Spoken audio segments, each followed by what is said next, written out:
Artisan కార్మికుల ఐక్యత artisan కార్మికుల ఐక్యత ఆర్టిజన్ కార్మికుల ఐక్యత. తెలంగాణ విద్యుత్ ఆర్టిజన్స్ జేఏసీ ఆధ్వర్యంలో గత 2 రోజులుగా కన్వర్షన్ చేయాలని చెప్పి వాళ్ళు ధర్నాలు నిర్వహిస్తున్నారు. రిలే నిరాహార దీక్ష. అందులో భాగంగానే నల్గొండ జిల్లా కేంద్రంలో ఉన్నటువంటి ఎస్సీ ఆఫీస్ దగ్గర ఇక్కడ కొంతమంది ఆర్టిజన్స్ ఇక్కడ ధర్నా నిర్వహిస్తూ ఉన్నారు.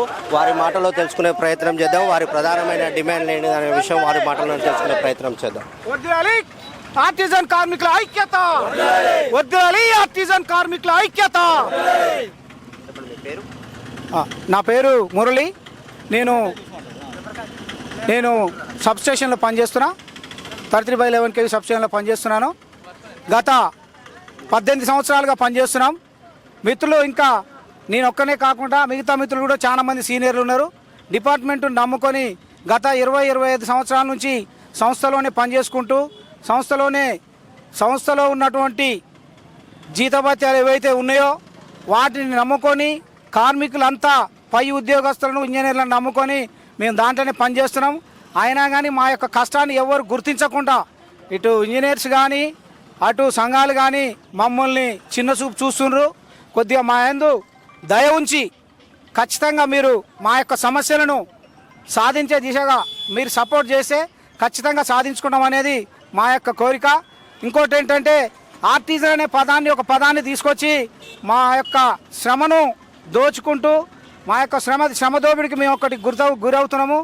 కార్మికులంతా కూడా ఇప్పటికైనా సరే ఏమడుగుతున్నారంటే ఒకే సంస్థలో ఒకే రూల్ అనేది ఉండాలనేది మా యొక్క ఆర్టిజన్ కార్మికుల నినాదం. గతంలో డిపార్ట్మెంట్లో చేసిన వాళ్ళని కూడా డిపార్ట్మెంట్లో విలీనం చేసుకొని వాళ్ళకు రెగ్యులర్గా వచ్చేటటువంటి జీతభత్యాలు ఏవైతే ఉన్నాయో అన్ని ఫెసిలిటీసు మాకంటే ముందు పనిచేసిన వారికి కల్పించడం జరిగింది.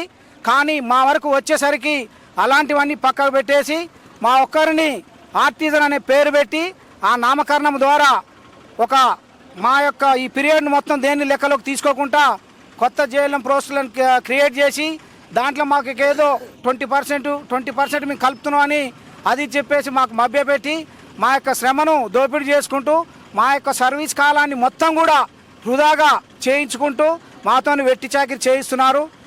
గత ప్రభుత్వం చేసినటువంటిది ఏంటంటే మమ్మల్ని విలీనం చేసుకుంటున్నాం అనేది డిపార్ట్మెంటు విలీనం చేసుకొని అలాగే మళ్ళా ప్రత్యేకంగా ఒక రూల్ తీసుకొచ్చి ఆ రూల్ ద్వారా మాకు జీతభత్యాలు పెరగకుండా ప్రమోషన్లు రాకుండా చేసినటువంటి పరిస్థితులు ఉన్నాయి. ఇప్పటికైనా సరే ప్రస్తుత గవర్నమెంట్ మీద మాకు చాలా నమ్మకం ఉన్నది. వీరు కూడా మా దయ ఉంచి ఈ కార్మికులందరినీ రెగ్యులర్గా చేసుకొని ఉన్నటువంటి కార్మికులను జేఎల్ఎంలుగా కన్వర్ట్ చేయాలనేదే మా యొక్క ప్రధాన డిమాండ్. చెప్పండి, ఎన్ని సంవత్సరాలు నేను చేస్తూ ఉన్నాను? నేను 20 ఏళ్ళు అయింది సార్ నేను చేయబట్టి.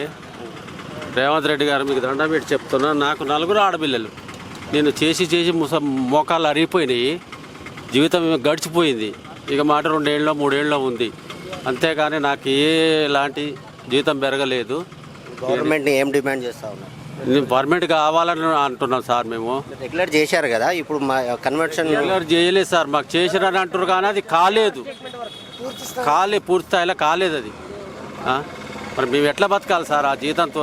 ఆ 4 ఆడపిల్లలు ఎట్లా పోషించాలి? నాకు మగపిల్లలు లేరు, భూమి లేదు, ఏది లేదు. సర్వీస్ ఎన్ని రోజులు ఉన్నది? 2 ఏళ్ళు ఉంది సార్. 2 ఏళ్ళే ఉంది.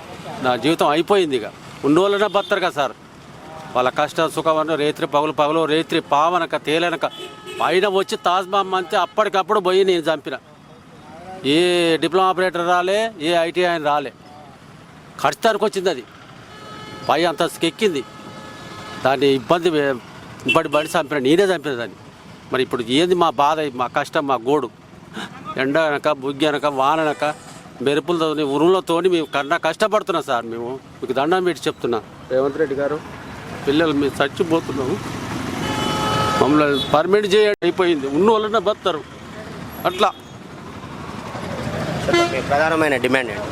మా ప్రధానమైన డిమాండ్ మాకు స్టాండింగ్ ఆర్డర్స్ని వెంటనే రద్దు చేసి ఏపీఎస్సీ రూల్స్ వర్తింపజేసి రెగ్యులర్ ఎంప్లాయీస్కి ఏ అయితే వర్తింపజేస్తారో మాకు కూడా అదేవిధంగా వర్తింపజేయాలని కోరుకుంటున్నాం.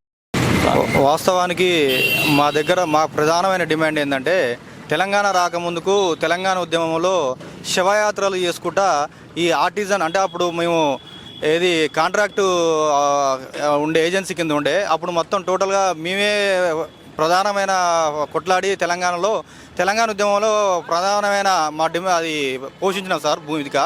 అయితే ఆ రోజు కేసీఆర్ గారు మాకు అంటే మాకు మింట్ కాంపౌండ్ అనే ఏరియా ఉంటుంది. ఆ మింట్ కాంపౌండ్ ఏరియాకి వచ్చి నేను రాగానే ఒకే సంతకంతో మీ అందరినీ పూర్తి స్థాయిలో రెగ్యులర్ చేస్తా అంటే అందరూ రెగ్యులర్ ఎంప్లాయీ కాకుండా కాంట్రాక్ట్ ఎంప్లాయీ అనేది ఏంది మీ కాంట్రాక్ట్ సీఎం కూడా ఉండాలి కదా అని ఆ రోజు సార్ చెప్పడం జరిగింది.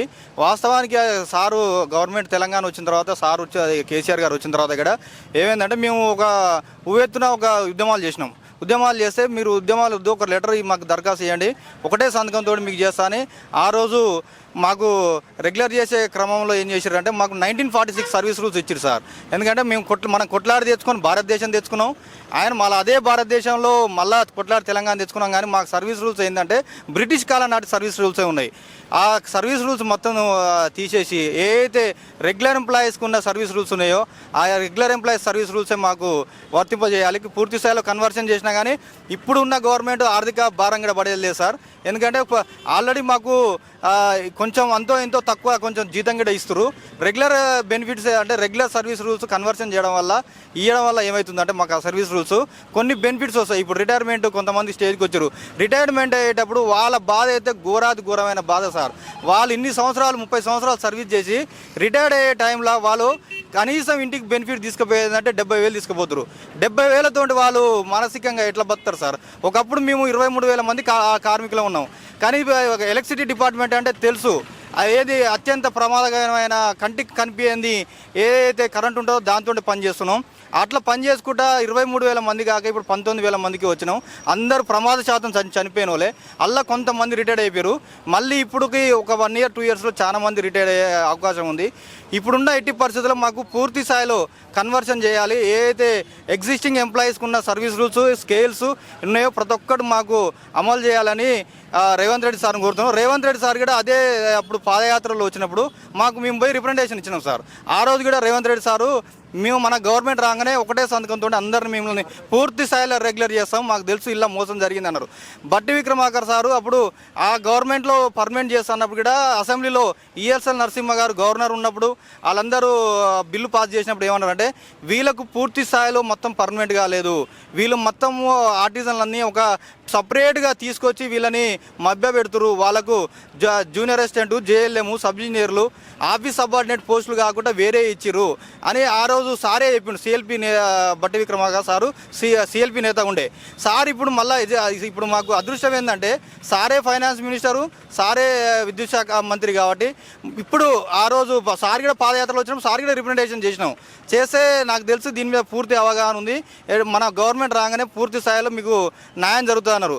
అదే మాట ఇప్పుడు మాకు నిలబెట్టుకోవాలని అంటే 1 year కాలం పూర్తయింది సార్. కానీ ఎట్టి పరిస్థితుల్లో మీరు దీన్ని మమ్మల్ని రెగ్యులర్ చేయాలని కోరుకుంటున్నాం సార్. విద్యుత్ సంస్థలో పనిచేస్తున్నటువంటి ఆర్టిజన్స్ వీళ్ళు గత ఒక 20-25 సంవత్సరాల నుంచి మేము పనిచేస్తూ ఉన్నాం. సర్వీస్కి దగ్గరికి వచ్చినా కూడా మాకు ఇంతవరకు రెగ్యులరైజ్ చేసిరు కానీ మాకు సరైన జీతభత్యాలు కానీ రావాల్సినటువంటి రూల్స్ ఏవి కూడా మాకు అందడం లేదని చెప్పి వీళ్ళు వాపోతూ ఉన్నారు. దీంతో పాటుగా చూసుకున్నట్టయితే వీళ్ళకి ప్రధానంగా వీళ్ళకి ఆర్టిజన్స్గా గుర్తించారు కానీ వీళ్ళకి JNM sub engineer junior assistant ఆఫీసులలో కన్వర్షన్ చేయాలని చెప్పి వీళ్ళు డిమాండ్ చేస్తూ ఉన్నారు. దీంతో పాటుగా గవర్నమెంట్ వీళ్ళకి ఏదైతే హామీ ఇచ్చిందో వెంటనే వీళ్ళని వాళ్ళ ప్రధానమైన హామీని నెరవేర్చాలని చెప్పి కోరుతా ఉన్నారు.